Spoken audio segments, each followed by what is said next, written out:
Samantha Hayes was known in New York's corporate world as the woman without a pulse.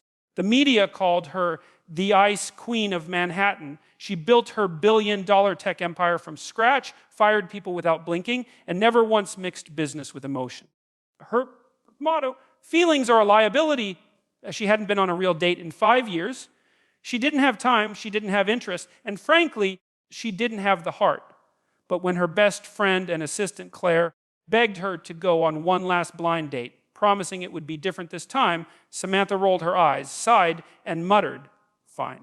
One last time." Then you stop playing Cupid. She didn't know that saying yes would change her life.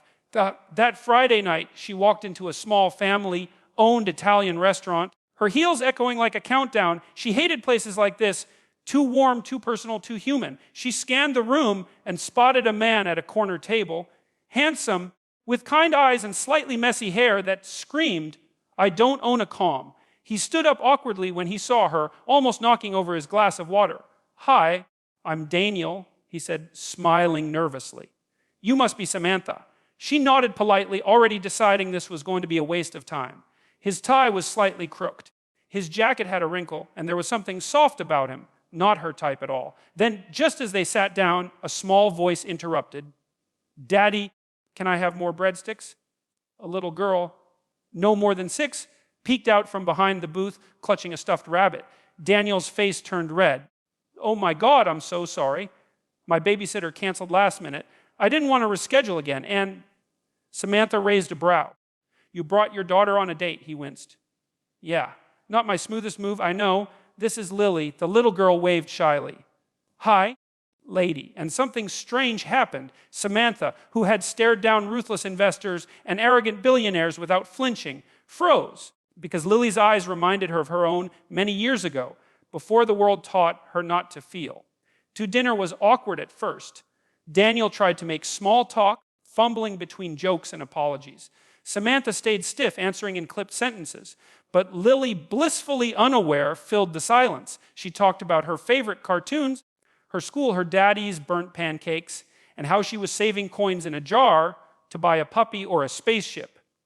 At one point, she offered Samantha a breadstick and said, "You look sad. My teacher says when people look sad, they need a snack." It was the first time in years someone had looked at her that way, not as a CEO, not as a figure of power, but as a person. And Samantha laughed, a real laugh, small, quiet, but real.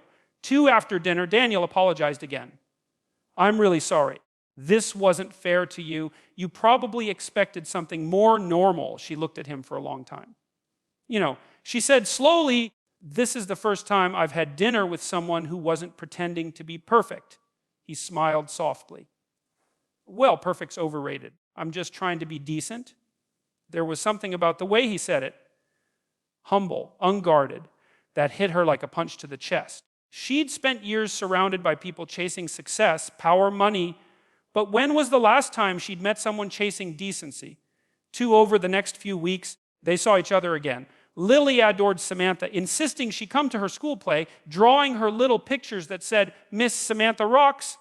And slowly, the woman who had built walls higher than skyscrapers found them crumbling, not because of grand gestures or dramatic romance, but because of small, consistent acts of kindness. Daniel never treated her like the powerful CEO everyone else did. He held doors open, sent her memes when she was stressed, and reminded her to eat breakfast before meetings.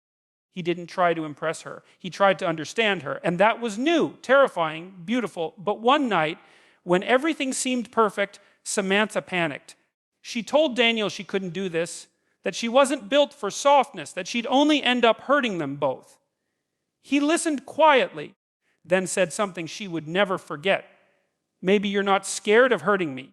Maybe you're scared of being loved for the first time without having to earn it." She had no reply, because he was right. For the first time, someone wasn't asking for her brilliance, her power, her perfection, just her heart. And that was the one thing she didn't know how to give. 2 weeks passed. She threw herself back into work, ignoring the ache in her chest, until one morning she found a small envelope slipped under her office door. Inside was a crayon drawing, Lily's handwriting. It showed 3 stick figures holding hands, one tall man, one tall woman, and a little girl with a bunny. Underneath, it said, family. Come back soon. Samantha stared at it for a long time before her tears finally fell. 3 days later, she stood outside Daniel's apartment, clutching the drawing. When he opened the door, surprise flickered across his face. "I was wrong," she said quietly. "I thought being strong meant being untouchable. But maybe strength is letting someone in." He didn't say anything, just stepped aside and let her in. Lily squealed when she saw her, running forward and wrapping her arms around Samantha's legs.